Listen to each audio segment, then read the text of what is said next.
Okay, thank you. So welcome to our friendly economics conversation. I lost count. It's either number 10 or number 11. And I'm sure Ron knows. Actually 12. Oh, 12.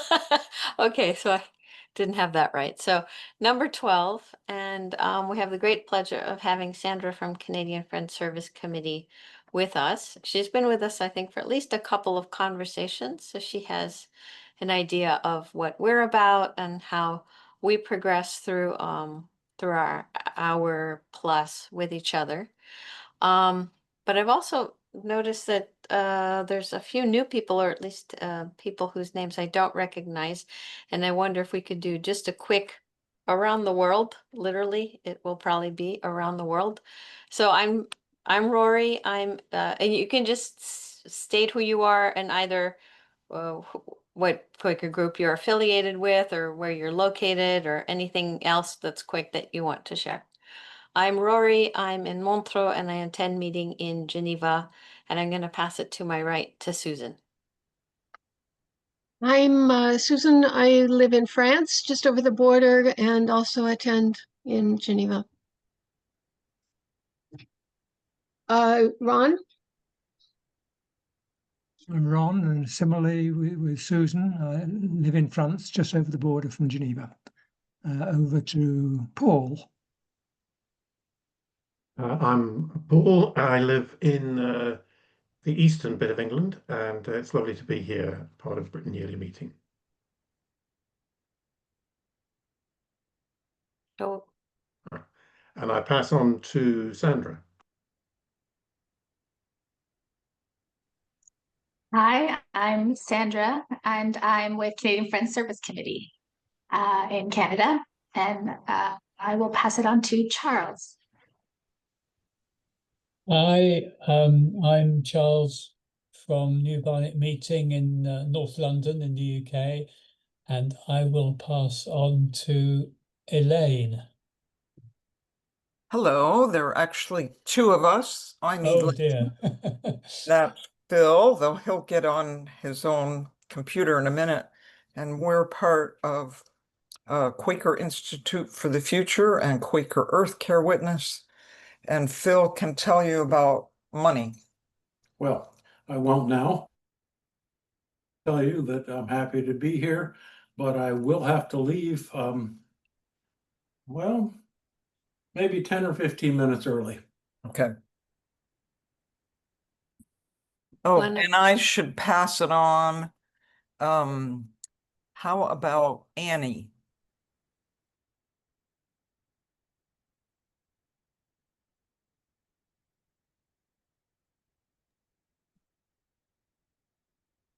still muted. It got remuted.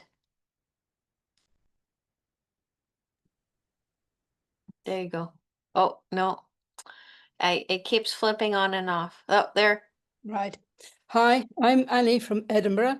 I worship with the Central Edinburgh Quaker Meeting, and I've been involved with basic income for some 40 years. And I was one of the founder members of the Basic Income European Now Earth Network. And I've written quite a lot about basic income. Happy to be here for my first meeting.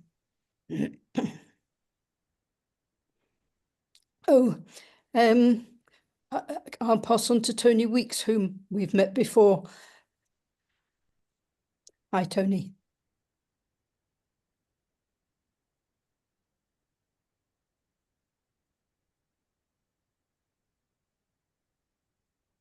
Oh, I think we lost him. We can go. There he is back again.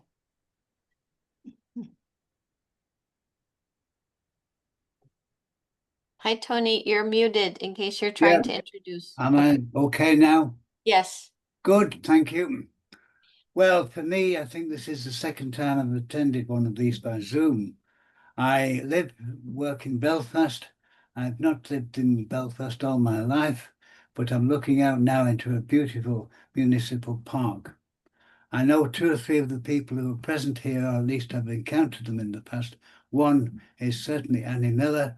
Good evening, Annie. How nice to see you. And how sorry I am we missed each other in Edinburgh, which would be about about 6 weeks ago. Yeah. Okay. Oh, I've got to nominate someone now, haven't I? Who else?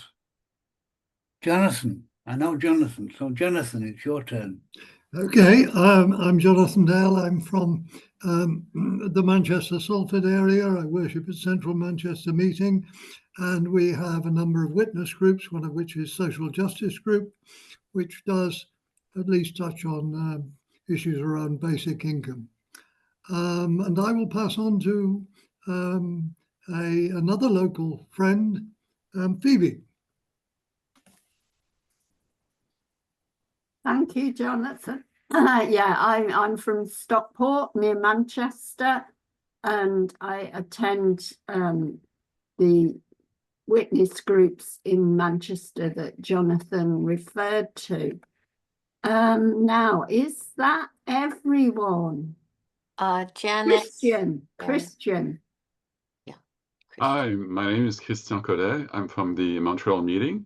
Actually, I'm new to Quakerism, but I'm really interested in the question of economics with respect to social justice. So how to get out of the current model that's grinding us to the ground. So I'm really happy to be here. Not sure what I did. Charles Wicksteed was named. I forget. Okay, so I forget if I don't know who else to name right now. I think Remains Janice. Janice. I'm Janice, coming to you from Quaker House in Brussels, and I worship with Belgium Luxembourg yearly meeting. And I don't think, Ed, did you introduce yourself? Are you referring to me? Yes, did you introduce yourself? No, I didn't. But nice to hear from QCA, which I used to be clerk. And I could more or less echo what Annie from Edinburgh said in terms of my connection with universal basic income. Goes back a very long way. I've written a great deal about it, and I will talk endlessly about the subject if you don't stop me. And as my screen doesn't show me everyone, I don't know who to appoint next. Everyone on my screen I've heard. So somebody else appoint someone. I think Barris. We didn't get Barris to introduce herself yet. I had sent a little message to Ron hoping that he might introduce me. I'm an interloper. I'm Australian. I am a believer, a practicing Christian, but my international experience and concern about the state of the world today has led me into futures thinking, and particularly into the need to reframe economics and governance globally. And that, of course, includes looking for ways to assure equitable access to the necessities of life in a sustainable way. So I resonate very strongly with the paper, which I found very useful. Thank you, Ron. And I'm looking forward to learning much more during the course of this event. Thank you for accepting me and welcoming me into your group.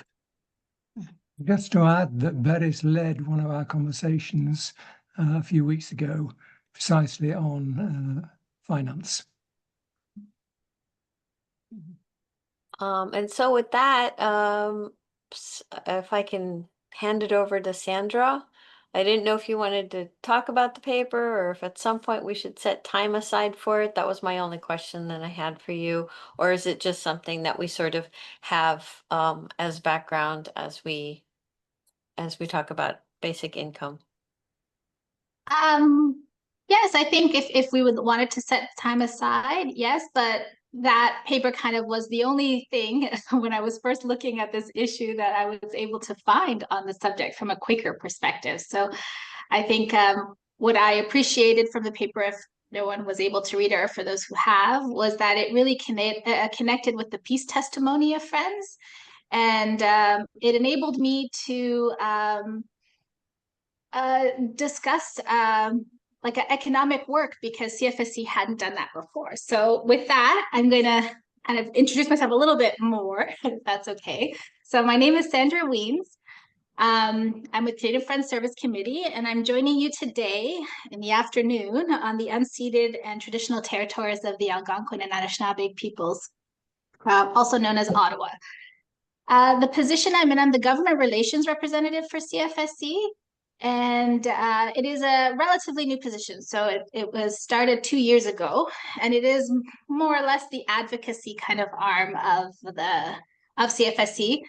And if you're also not aware, CFSC as a smaller organization or a smaller agency, it's the Peace and Social Justice Agency of Quakers in Canada. We are a relatively small team of 8, and so we only have 3 program areas, which is Indigenous Peoples' Human Rights, Peace, and Transformative Justice. And I came to basic income in a circuitous way. And I also, given that there's people with long experience on basic income, I will say I'm not an expert in any way, nor am I an economist. So I come to this from a perspective that is advocacy based and program based for CFSC from that kind of perspective. And it really came or emerged, the work that we're doing now, or the fact that we're supporting a guaranteed livable basic income, which is what we're supporting here, through our transformative justice work. So just a little bit of background. So like most countries in the world today, Canada finds itself in a polycrisis. So there is a housing crisis. Municipalities, kind of one over the other, in quite quick succession, are declaring food security emergencies.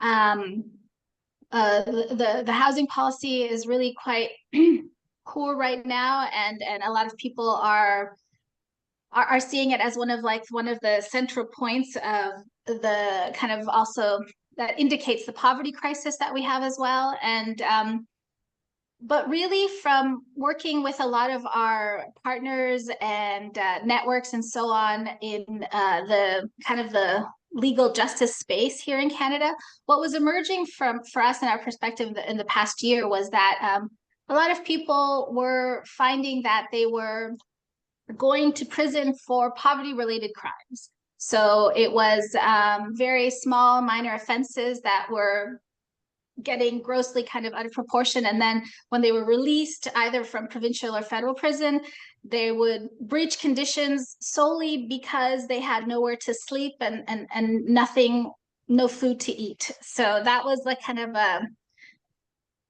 a consensus among all of the community organizations, like here in Canada, it's the John Howard Society, Elizabeth Fry, the St. Leonard's, and a lot of other community-based organizations with whom I was meeting with and talking with.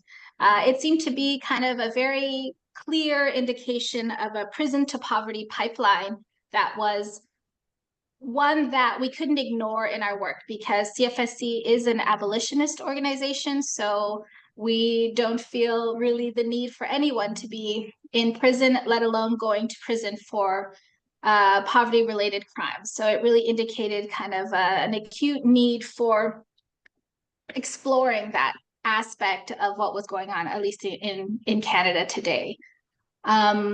When I started kind of seeing and doing that work, I was looking at what work has been done on economic affairs, because it isn't one of our kind of programmatic focuses particularly, right? Obviously, kind of the need to look at poverty from a social policy perspective, from our peace programming kind of was, there is kind of an element there.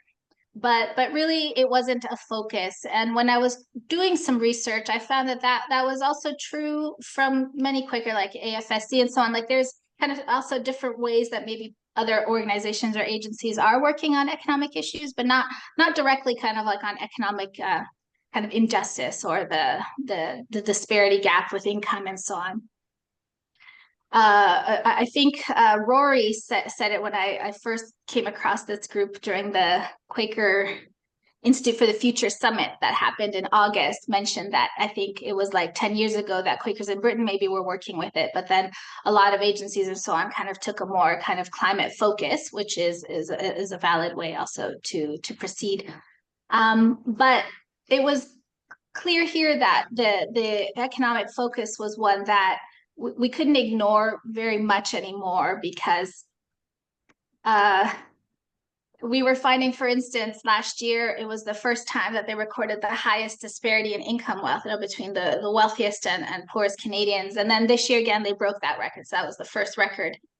So we're seeing these kind of income gaps really growing. The wealth of billionaires really kind of growing excessive, and the working and poorer classes are remaining the same. And so I looked at different things that we're currently going at. As a small organization, we also have to look at the environment and what was going on in Canada. And there were 2 bills actually in our parliament at the time we started researching it, and they were related to guaranteed livable basic income. There was one in the House and one in the Senate. And they were really championed by strong voices on trying to introduce a guaranteed livable basic income in Canada. So here also I will make the distinction that they weren't asking for a universal basic income. So it is targeted to a guaranteed so that it's available to all, but it is an income tested approach is what they're asking. So if people fall below a certain amount, that is what like the policy or like the legislation or proposed legislation is asking for. And that is also what advocates around basic income are asking for at this point. So in that way, it's a little bit different, but they do want it to be universal in nature, that anybody should be able to access it should their income fall below that certain kind of threshold that would be determined should legislation move forward. So given kind of some of that legislative momentum that was around there, I thought guaranteed basic income was a really kind of interesting way to avoid, let's say, poverty to begin with, right? Because obviously the Canadian poverty statistics were also, we had for many years kind of started increasing. Poverty kind of was dropping, but over the last 3 to 4 years, I think poverty is again increasing. So what could we do? Especially deep poverty was an issue, and that was increasing. I think right now the statistic is 1 in 10 Canadians are in poverty or below the poverty line. So a guaranteed livable basic income, of course, even by the advocates who are calling for it, isn't pretending to kind of solve all of the problems, but it's certainly a piece of the puzzle, especially in our social welfare system, which is very kind of provincially based, and then there are federal programs as well. So it's kind of like a patchwork that doesn't actually meet the livelihoods of people, which is why specifically a guaranteed livable basic income is what is being asked for in Canada. One of the interesting things is that in Canada, we've had two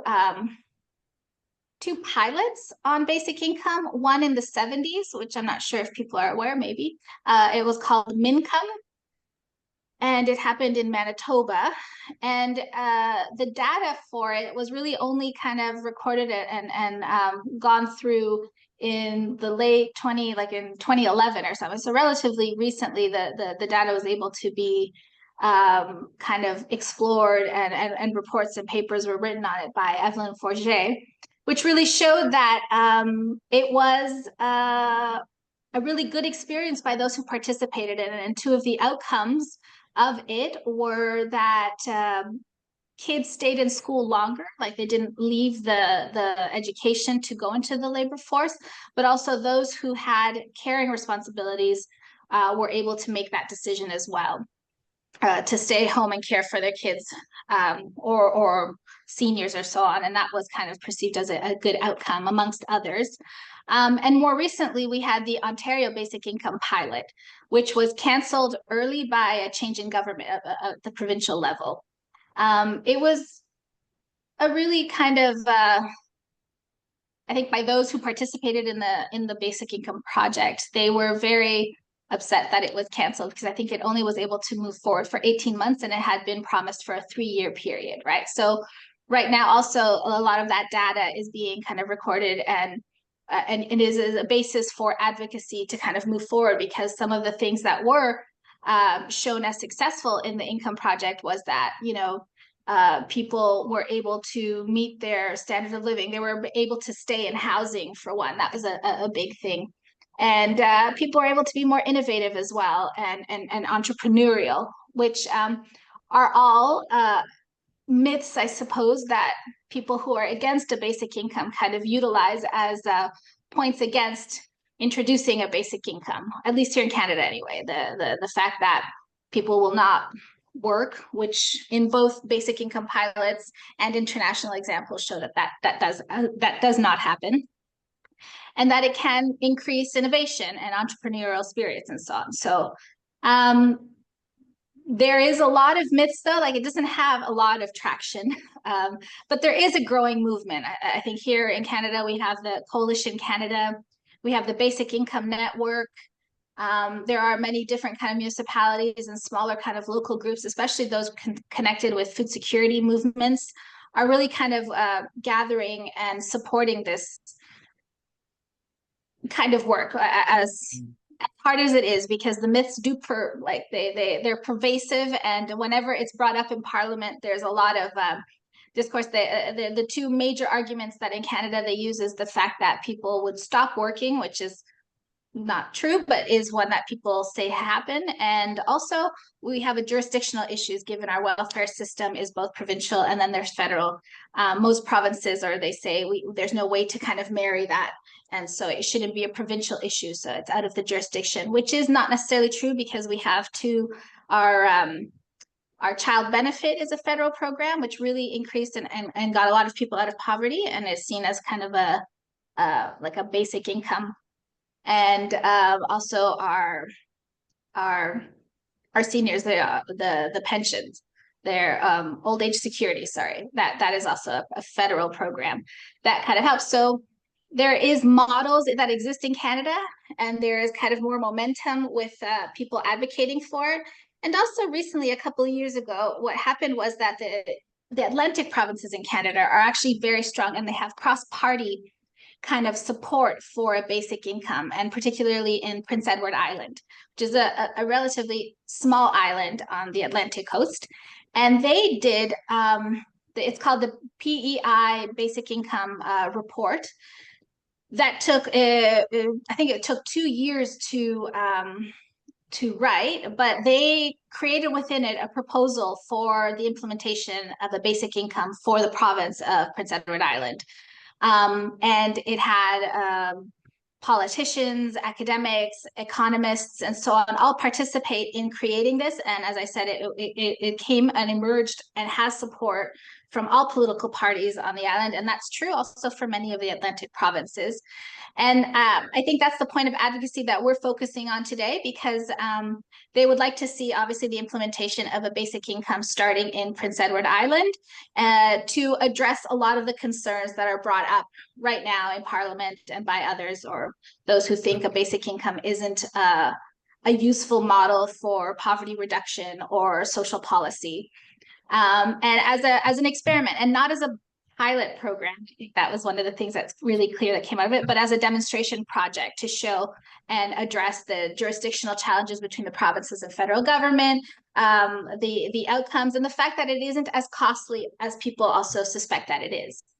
So that's a really exciting opportunity that, in fact, we'll be lobbying on in the coming month, in October, to help work, because there is a federal provincial working group tasked with trying to implement that. And it just really needs the political will. And I think that is kind of where we're at, because with if you know, Canada had a change in government. It was prorogued earlier in the year, and then we had a federal election. So all of the bills died in our parliament, died on the order table.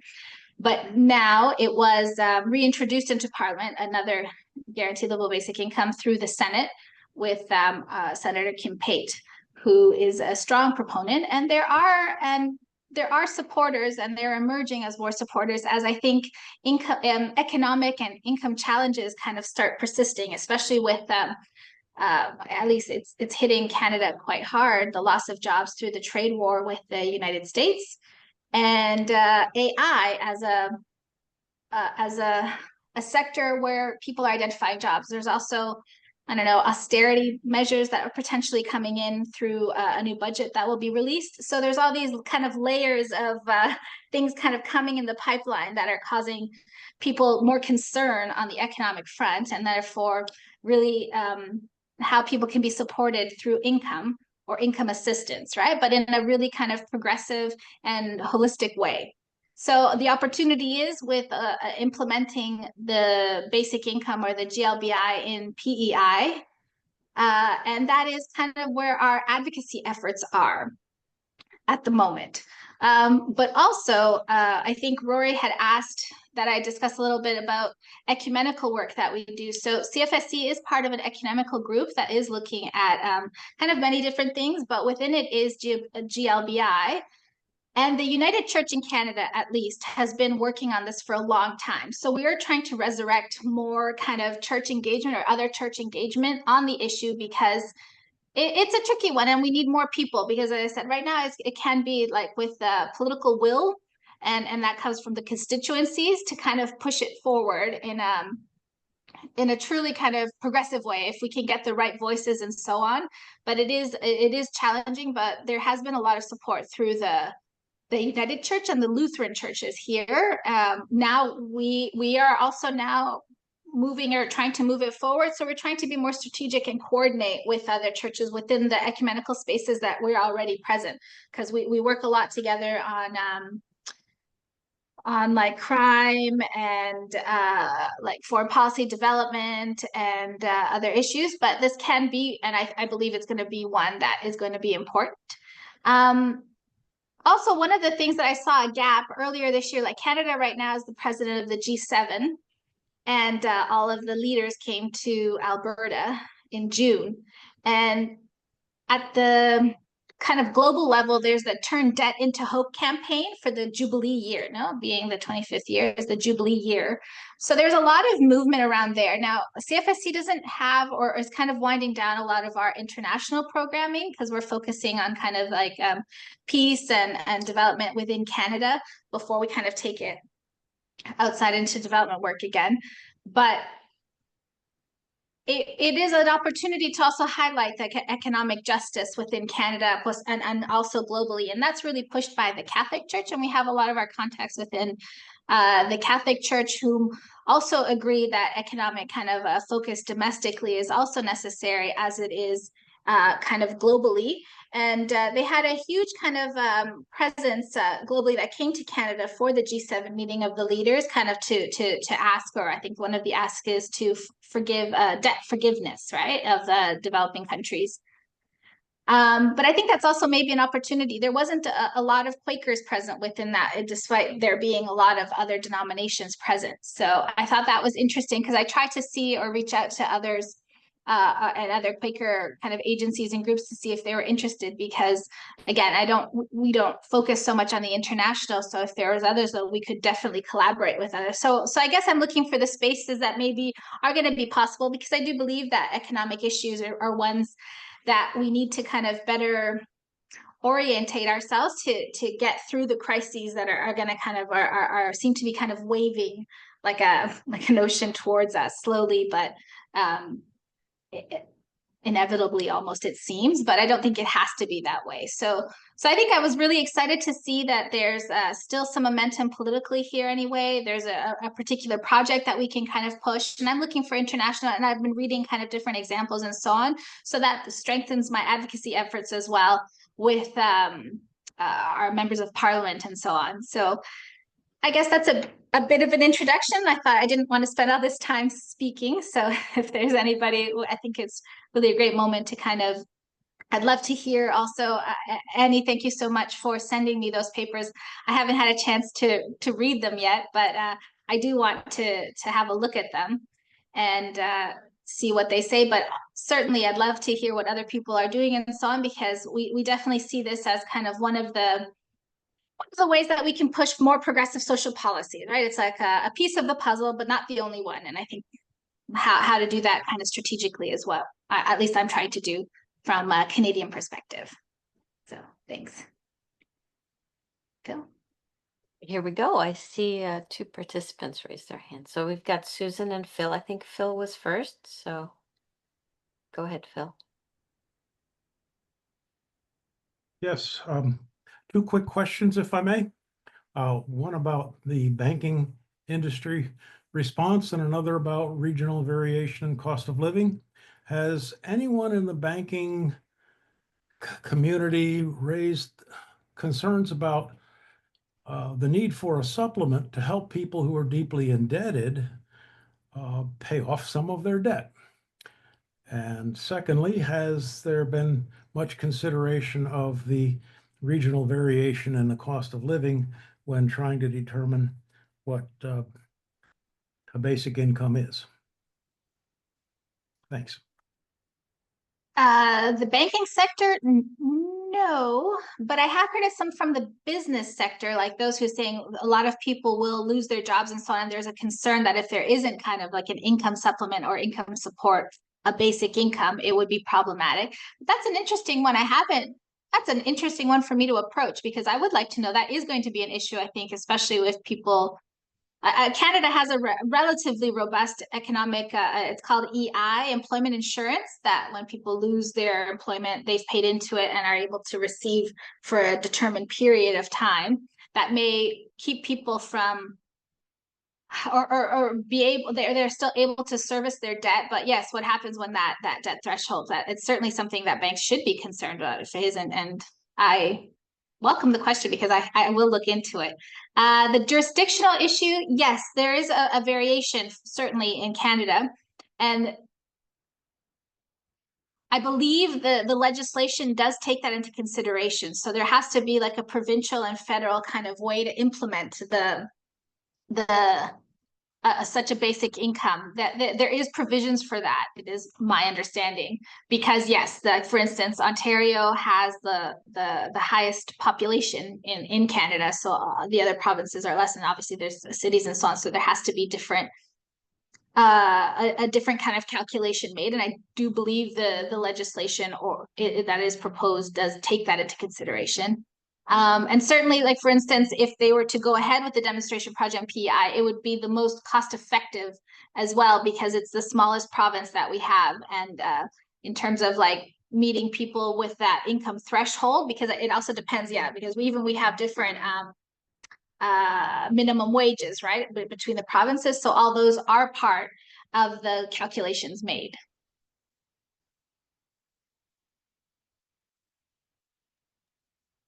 And then Susan was next with her. So I was curious, Sandra, as to whether your engagement with the other faith groups was undertaken, or what do you see as the advantage of that? I mean, is it just in terms of expanding your audience or your outreach, or was there another kind of advantage that you found from working or being involved with the other faith groups? Certainly, I would say both. I think there is definitely to widen our reach because the Quaker community in Canada is quite small compared to other groups. So we do need a wider reach. And like right now, the supporters, or the large majority of supporters, are I think non-faith based, right? So if we were to able to capture the faith-based organizations, pardon me.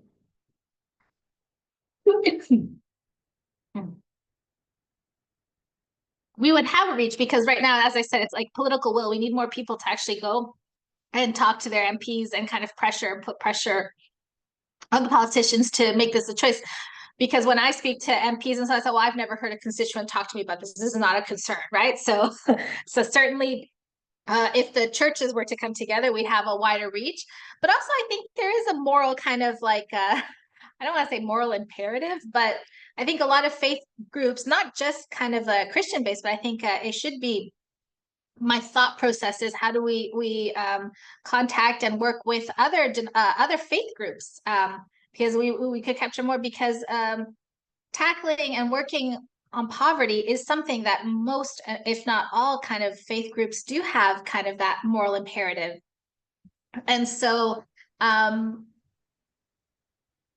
It's a tricky one, but I do believe that I frankly think that that is something the church or and churches and other faith groups should be interested in at the very least. And I think that's an argument that kind of puts us, you know, in the capacity to work together, or else a lot of the differences can come out. But this is something I think that is like streamlined across faiths and religions and different kind of groups. That's my thought, but that will obviously take a lot more work.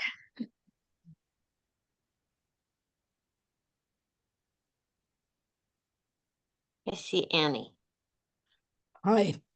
I want to introduce a different aspect.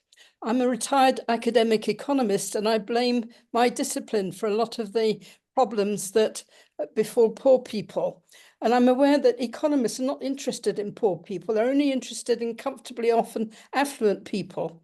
And so if someone appears not to work, then they must just be lazy scoundrels because they could work if they wanted to.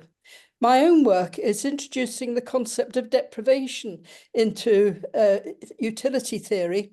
And this shows that when people are deprived, they react very differently.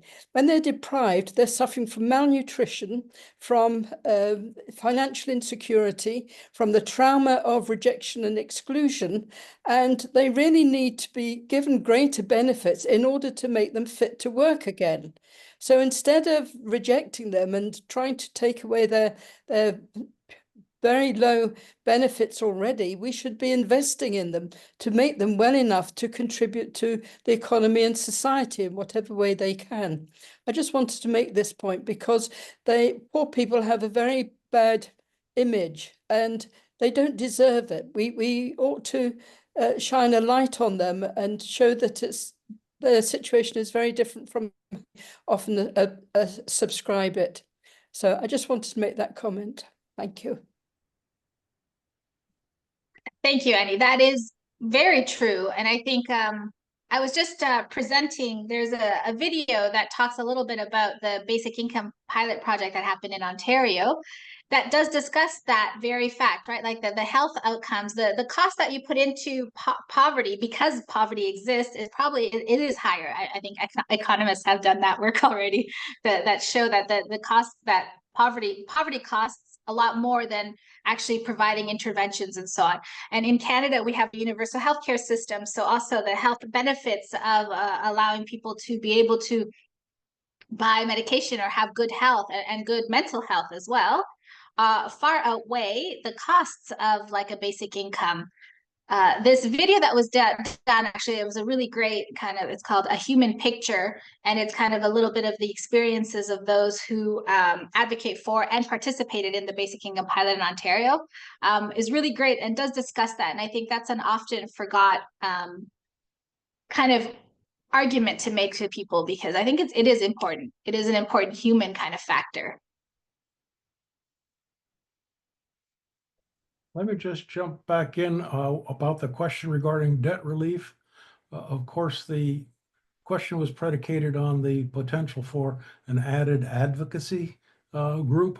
If you brought bankers in who thought that they would be able to use this program to help poor people pay off some of their debt, they would be more inclined to support this.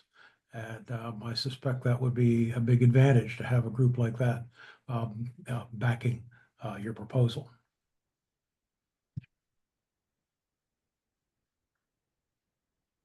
I think that's true. Thank you. Can I say something else? Just today, there's a group in Scotland who are looking at a minimum income guarantee, which is looking at what level a basic income or even an income tested benefit would be. And they were talking about the benefit should be the level of half the average income per head. Now, in the UK, it's nearly £40,000 at the moment, and this would mean that people, if it was a basic income, everyone would get £20,000, which was quite a shock to me because I've been thinking more about 12 or 16,000. But in fact, our benefit system is extremely low and is only 12% of average income per head. And so anything that's above that is going to be greatly welcome. Our pension level is about 30% of average income per head. And just thinking about what the level should be is quite interesting.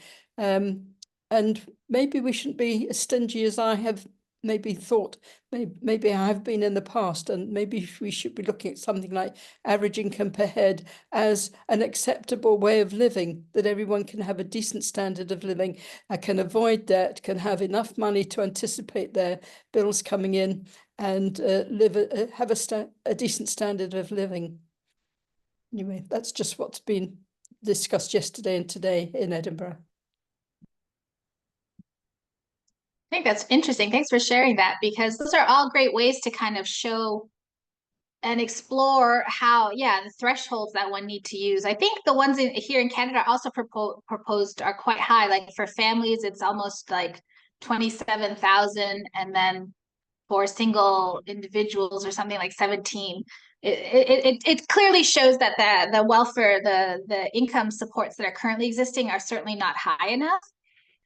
But I do know that the cost is one of the things also that those who are against the introduction of basic income, they cost, it's just too expensive to get everybody all this money, right? But it's interesting because the parliamentary budget officer here in Canada has done, based on like people wanting that information, how much it would cost, and its recent report says that it would be quite affordable to do it across Canada. And I think those are, and it shows like sometimes you have to redefine the family or so on to make it work, but they have kind of like different models of what a family or a household would be, or what it would mean, and what kind of income. So some of that work is, that's why I said there's a lot of work being done. It's not coming from anywhere, and there's lots of like international examples and so on. I think that's what kind of gives me a little bit of hope for a basic income, even if it's in Canada or in other countries and so on. As you see more and more examples and see it work as a working solution for that, it could create greater momentum to make it move forward, not just here, but in other kind of areas and so on. And I think it kind of, you need those practical kind of stories and examples that can kind of bust the myths, if you will, that people kind of continuously use to kind of talk against such kind of income supports, and the idea that, oh, people just need to, yes, work harder and that will solve it all, right? That's no longer an issue. And I think those kind of statistics and those reports are slowly emerging as well. Now it's like, it doesn't matter how hard I work, right? I'll not be able to afford that home or rental. A report, at least here in Canada, just came out to how much you have to earn per hour to get like a 1-bedroom apartment or a 2-bedroom apartment or a house in Canada. And it doesn't matter if you're working minimum wage, you will not be able to afford that. So those are kind of the numbers that kind of have to be shown very concretely to indicate. I said, it doesn't matter how hard they work. There's only 24 hours in a day, and you can't work all the time. So yeah, they're really important, kind of all of that adjacent data.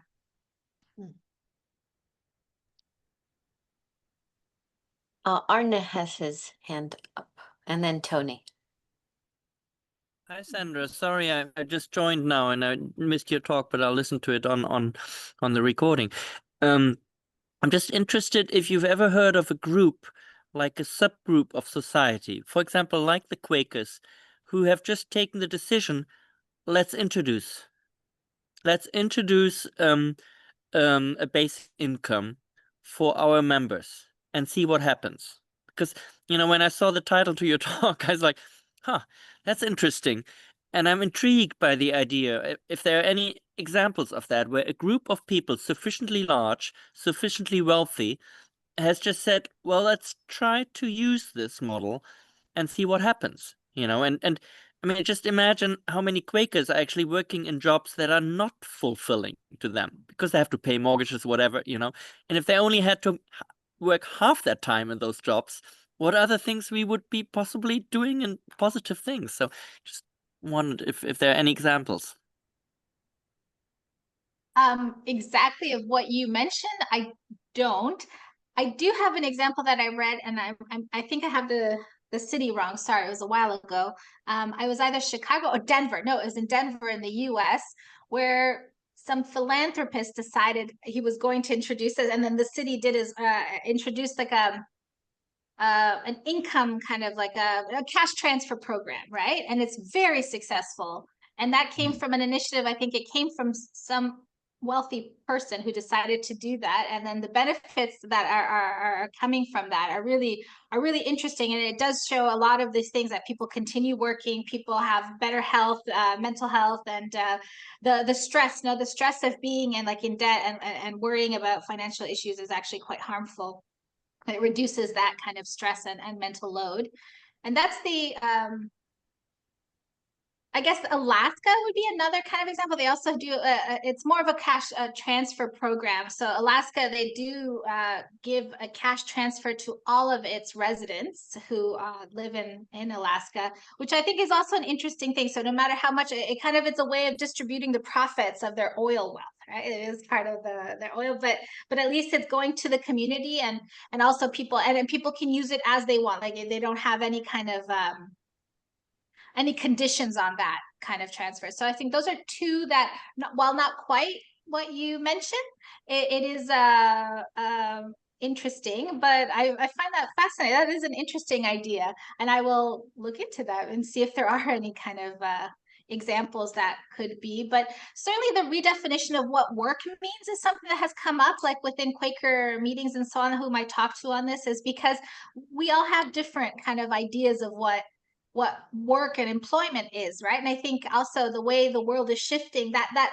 I think stronger and more in-depth conversations on that, because there are going to be some people who are artists, and that's work, right? And it brings joy and happiness to many people. And there are those who, are carers, who just, and that is a very kind of expensive role as well, if one looks and puts an economic number to it. And I think at least for many Quakers here in Canada, that is one of the issues, how to redefine or really better understand what work means is a conversation that's going to need to happen. Thank you. I believe Tony was next, and then Varys wanted to say something. As an occasional advocate of basic income as an idea, as a concept, I feel I've come across on many occasions a rather trivial objection. And it runs like this, and I'm glad we touched on it briefly in the last few minutes of the presentation here. If we had a basic income, nobody would work. And this is a flaw, I think, somehow in the English language. It implies that generally taken to mean work is only paid employment. And we had just touched a moment ago, I think, on the fact that to be something in the creative, I hate the word industry, but let's not try and avoid it. But people who are creative in some way, like artists and musicians and so on, they are not typically employed by anyone. The other aspect I think I'd just like us to discuss a little while, and I'll try and be brief about this. I would like to have some idea of, if anyone's got experience in being an advocate for basic income, what kind of things would they briefly introduce as points for discussion among those people who are listening? Now that's what I'm launching into the meeting now. Two questions. How do you get over the business that work is inevitably interpreted as paid employment? Secondly, what kind of benefits can we identify if, again, we're trying to work with ordinary people, and if there are any ordinary people who are politicians as well? I sometimes wonder, how can we convince our local politicians and politicians at a national level? That's the end of my comment. Yeah, no, I believe that is an important aspect of the work, and the long time basic income advocates, at least in Canada, just show that there's data after data set that shows, in fact, that employment doesn't go down with a basic income or a cash transfer in the various kind of areas where it has been implemented. It doesn't seem like there's going to be invariably one or two, but in terms of like it's kind of it's written off the overall trajectory isn't that people stop working. And I understand from an advocacy standpoint, sometimes data doesn't seem to fit, right? It's not a story. So I guess one of my goals in the advocacy that we have to do is how do I present the story of that to those, especially at least in Canada, the conservative political kind of folk who are not they don't like the concept of a basic income, but I think there is a way of framing the story that can get through, but it hasn't been successful yet, to be frank, right? And I find that is my frustration, because the data is very clear, and there's extensive data on that. So the data hasn't worked to date. So how do we show the stories and so on that makes it true to them? It is a question that I come across, and I know that it has to be a different kind of way to kind of to come to that question. Never mind the data, just if one is speaking to a group of citizens and trying to get them interested in it, never mind the data, just point to one or two professions, occupations, or whatever it might be, in which people are not, they're doing what I would call work, but they're not in paid employment. And I think it may loosen up the whole idea of what we mean by work. I've tried myself on several occasions to write down the definition of what I think work means, but it becomes terribly clumsy and rather difficult to present to a public meeting.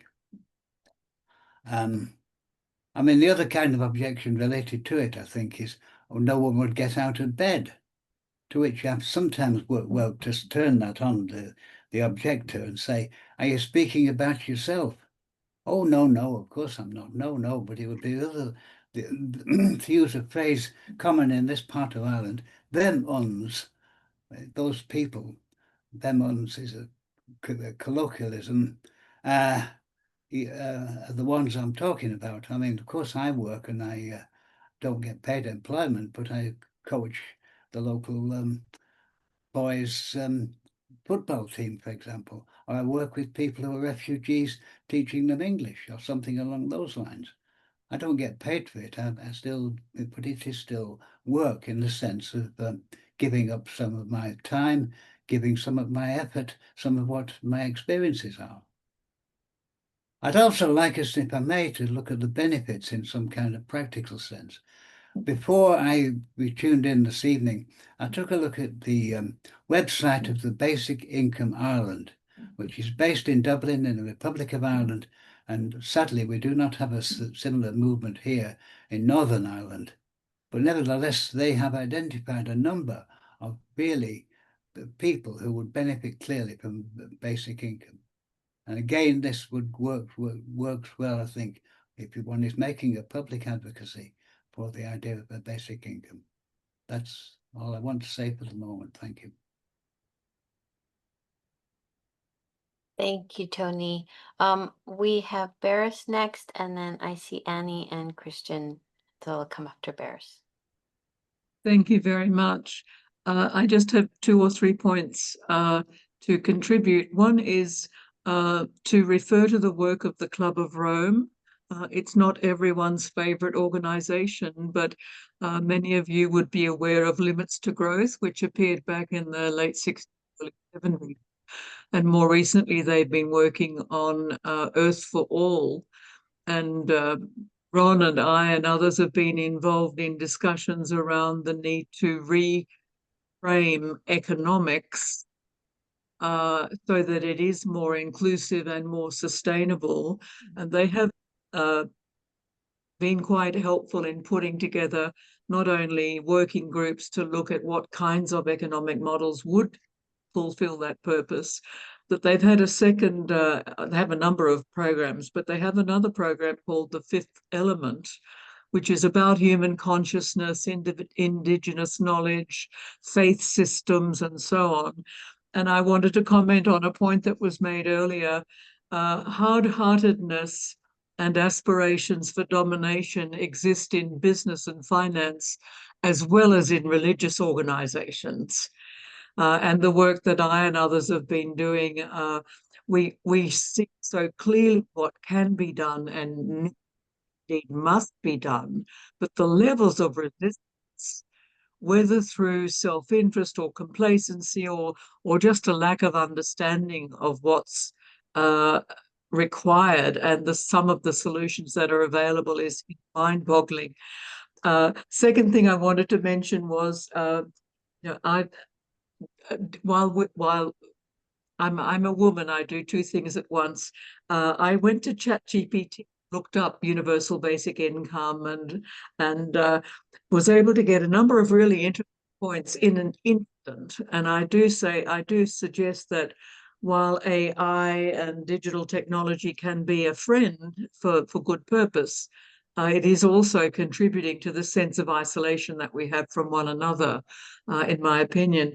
But the particular question I put to ChatGPT, and I'm very happy to share the script that this system came up with, was around the consideration in the context of universal basic income of the use of microfinance solutions. And there are a number of examples where in Australia, a commercial bank has provided not only the money for lending, but also accepts the default. And the default rate with microfinance is typically quite low.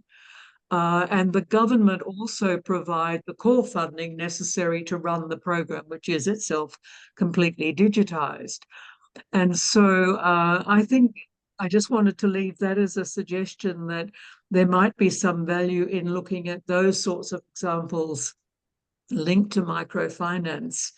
But I'll close just by saying that in all of the work that I've been involved in recently in futures thinking and in rethinking finance, the human factor is at the heart of everything that we're struggling with.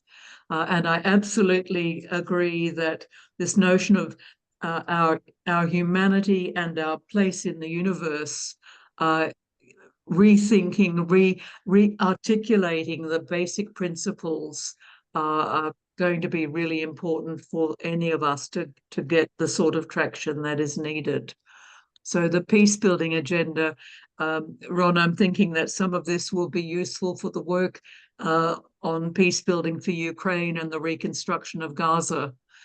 And again, we're trying to suggest not that there be a feeding frenzy of international companies rushing to get aid contracts, but that we would be able to develop a profile of the kind of investment that's needed. Sorry, that's way too much from me, but thank you for allowing me to contribute.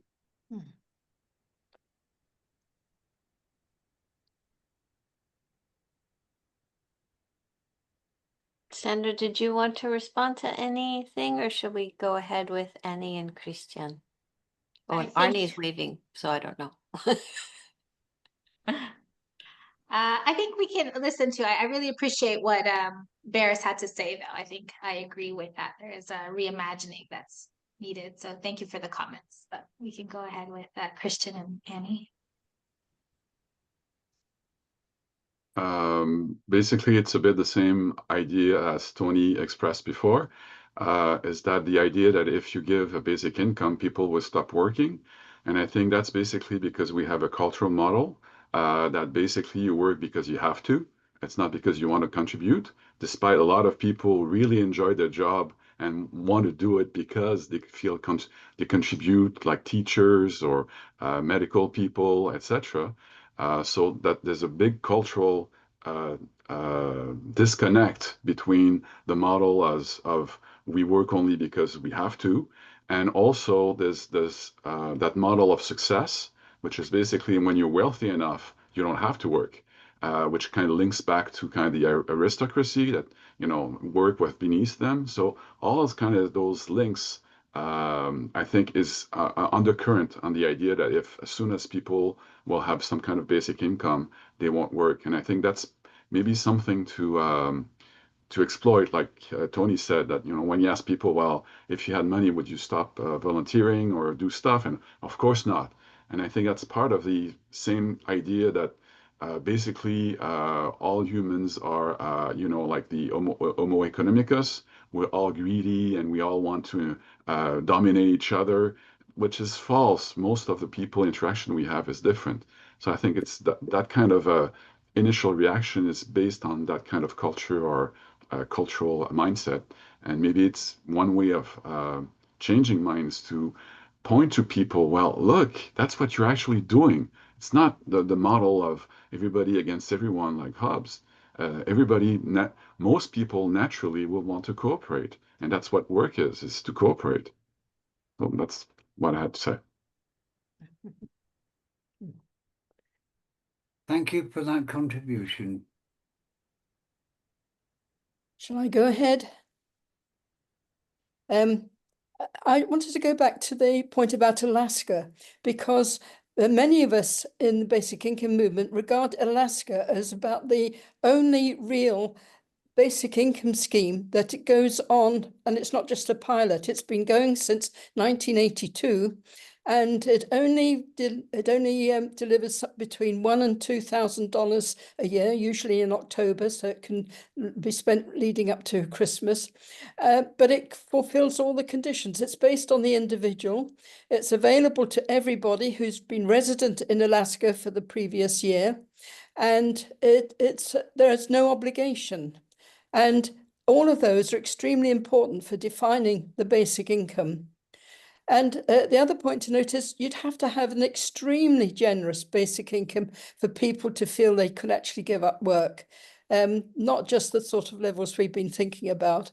Anyway, it's the sorts of levels of basic income. People may reduce their working week a bit, but they're not going to give up work completely unless they've got some other passion, a project they want to do, and then having this security enables them to do it. And I have my pension, that's my basic income, and that allows me to continue working at my economics and at my basic income. And I wish everybody could have the same privilege that I have. Thanks. Thank you. Yes, Christian and Annie, I agree. Yeah, I think you're right. It's a good tactic. I think I'm going to try that next time I talk with an MP or so and say, "Would you stop working?" I think, yeah, it is. Yeah, maybe turning it on its head, the conversation, because I think also it's quite evident that people wouldn't stop working because most people do enjoy some kind of job, and it's true. The other kind of again, data shows that people will move and do something or upskill, right? And do something else that they might like to do more and so on, which doesn't mean that they stop working. It means that they're innovative or doing something else or starting a business or so on. There's so many options, but how we communicate it, I think you're right. It has to shift a little bit at this point to show that it is a really good way forward. At least I think so, no? So thank you for those comments. They're really helpful. I see Ron.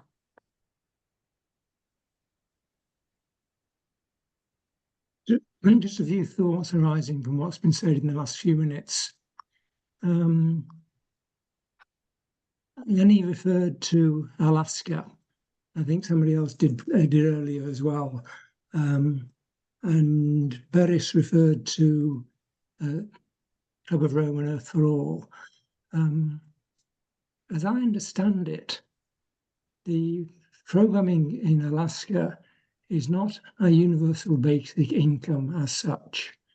It's what the Club of Rome, Earth for All, classifies as a universal basic dividend. So there is actually no guarantee of the income support. So long as the wealth fund is making a lot of money, which the Alaskan one has done in recent years, there are good returns which are then shared out amongst the population.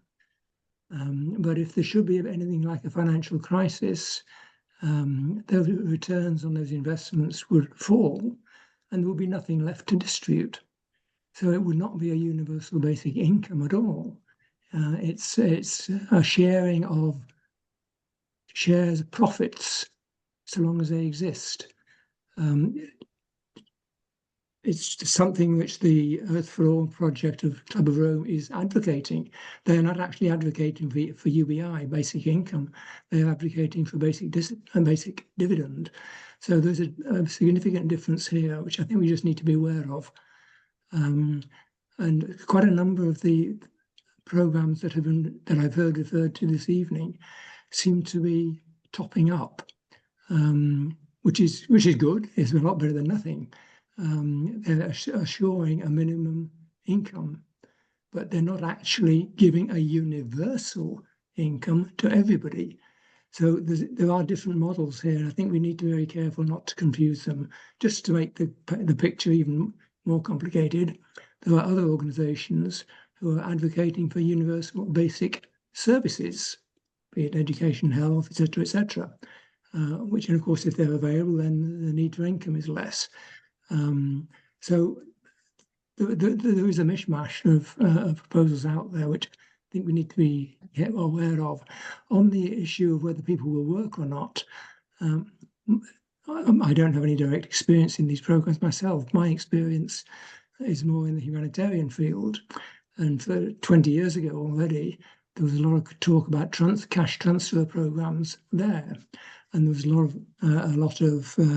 there was some experimentation, and there were a lot of worries that, again, people would not spend the money well. They'd spend it on beer or whatever else.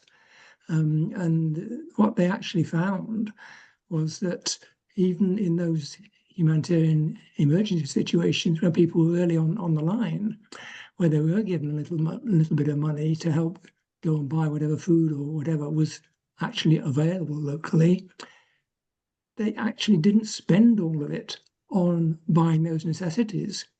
They actually spent some of it on investing for the future, so that they would have seeds or whatever else, they would have a means to continue living in the longer term. So they were investing, not only spending the little bit of money that they were given at that time. Just a few observations. I think that was very helpful, actually, Ron. It's true. We have been discussing several different things, right? And I do want to be clear that in Canada, at least, and CFSC, what we are supporting is not a universal basic income, but a guaranteed livable basic income which is income tested and has an income like threshold. So I think the idea when I do speak to basic income advocates is that we use that as a footing into universal basic income after that, right? Where it will be available to all universally. But at this point, I guess it was seen as I suppose, to try to make it to really as a way to address poverty in that kind of situation, so that we can get beyond that, and then it can be a more and to see how beneficial it can be to the population in terms of that. And then the ultimate goal then is a universal basic income. And yeah, and then a lot of people, or a lot of different jurisdictions or municipalities and so on, do work with cash transfers or kind of like pilots and so on. But I think, yeah, in the Alaska case, it is one that is a really long-standing, in terms of when I did my research, it was the one that has been longest.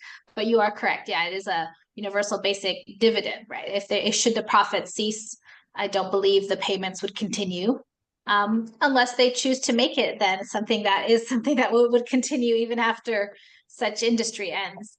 That's an interesting thought as well.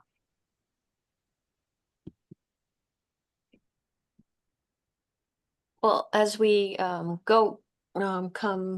to the end of our time together, I wonder if Ed wants to talk at all about your experience with Switzerland initiative or UBI in Switzerland. Is that something you'd like to chime in here?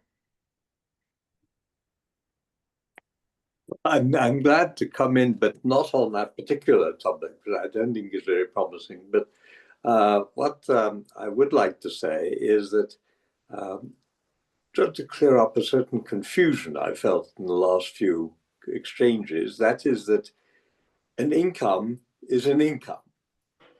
It doesn't matter where it comes from. And a lot of people seem to be assuming that if it doesn't come from work, it's not income. Capital also generates an income, and that one form of capital income is redistributed in the form of dividends. It is also redistributed in terms of interest, but income is income. So one shouldn't worry about where it comes from. The important point is that everything somehow contributes some form of income to the community. I think it's a great pity that one of the great flops of Quakerism was that the slogan of the World Gathering this summer was Ubuntu, this summer in the North. Ubuntu, which basically means you are because I am because you are. And in fact, everybody, any income accruing to any factor of production accrues because an awful lot of other factors of production have joined forces with it so that it produces something useful to society. So this idea about linking income only to work is a terribly Marxist thing, make a nasty remark. Income comes from all sorts of sources. It comes from nature, it comes from sunlight, it comes from, it can come from capital. Let's be quite clear, we're talking about basic income, not basic salary or basic dividend or anything else like that. Thank you, Edward. Also, some people haven't spoken, so I want to open the floor to those who've been a bit more shy. If you'd like to take the opportunity to jump in here, either with a comment or a question.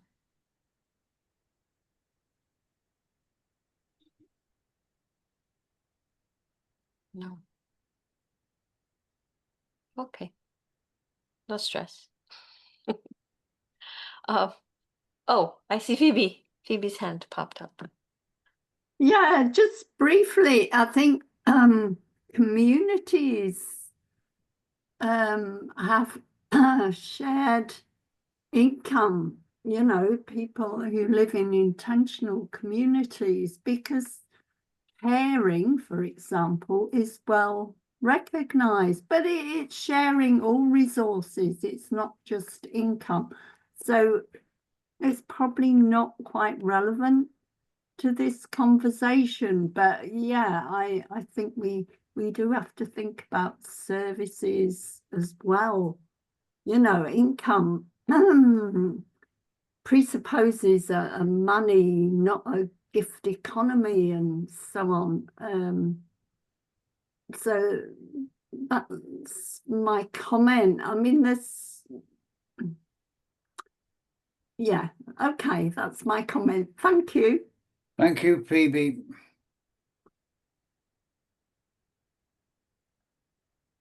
Well, I just wanted to finish off by saying thank you very much, Sandra. It's been a really interesting discussion, and it sounds very challenging. Like one of the things we kind of been going around and around about how do you tell the story in a way that is different and counters this very strong counter narrative. And I think that, poverty is probably one of the ones that has the strongest there's a very moralistic tone to it, and, the why should we help people who don't help themselves kind of thing. And so it's one of these things that, we keep talking about how we changing the economic story, and I don't think we've gotten anywhere near a point that we feel prepared to do it yet, but we look forward to hearing your story as it evolves at a Canadian Friends Service Committee. Thank you so much. And I thought we'd just sort of spend the next few minutes figuring out our next steps. We do have a date for the next conversation, which is on the 8th of October. Ron, do you want to talk a little bit about that, or?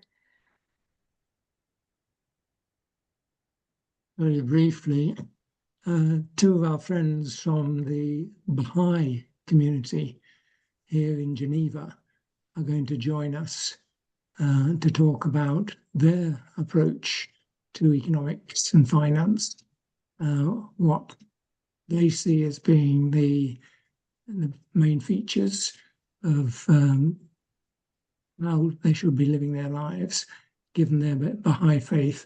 So that will be on the, I think they will at the same time be challenging us. I don't know how many people are familiar with the Baha'i. They are a small group, but quite influential, with quite considerable resources. So I'm looking forward to that conversation with them on the 8th of October. I hope you'll all be there and encourage other people to come too. And in the meantime, I say a few of us who've been on starting the planning committee, I guess, have been working on some documents, and we mentioned them at the last meeting that we would be sending them out, but we haven't done that yet.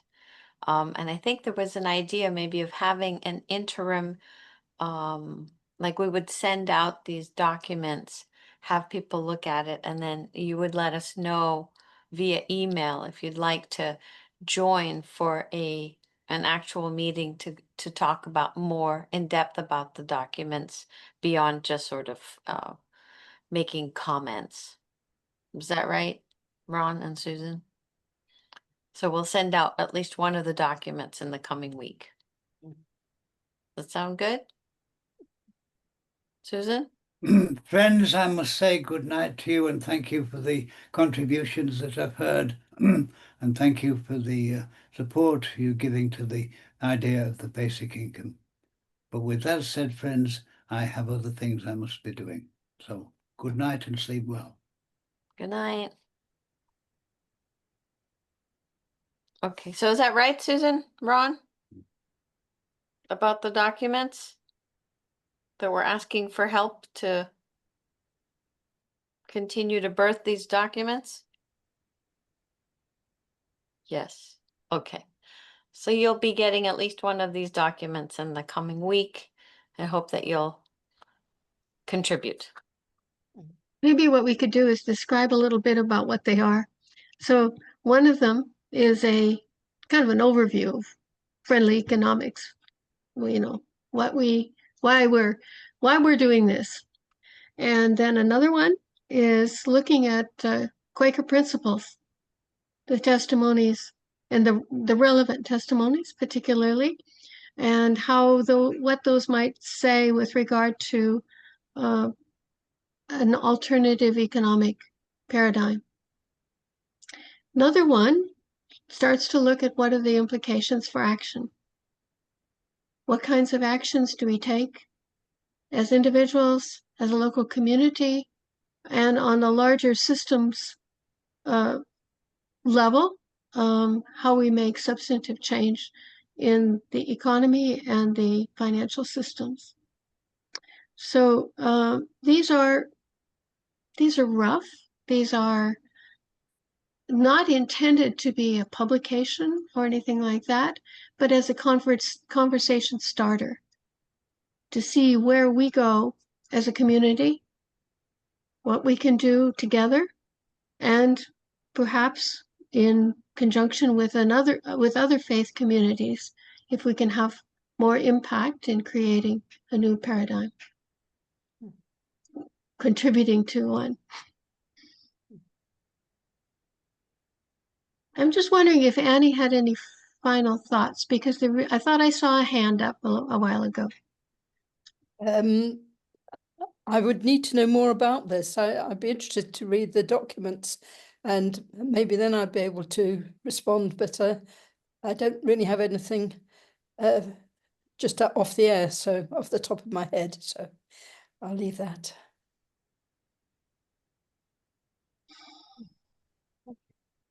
Well, thank you very much, friends. Just gonna go into some silence, and then we'll see you all next time. Feel free to leave whenever you're ready. And thank you again, Sandra.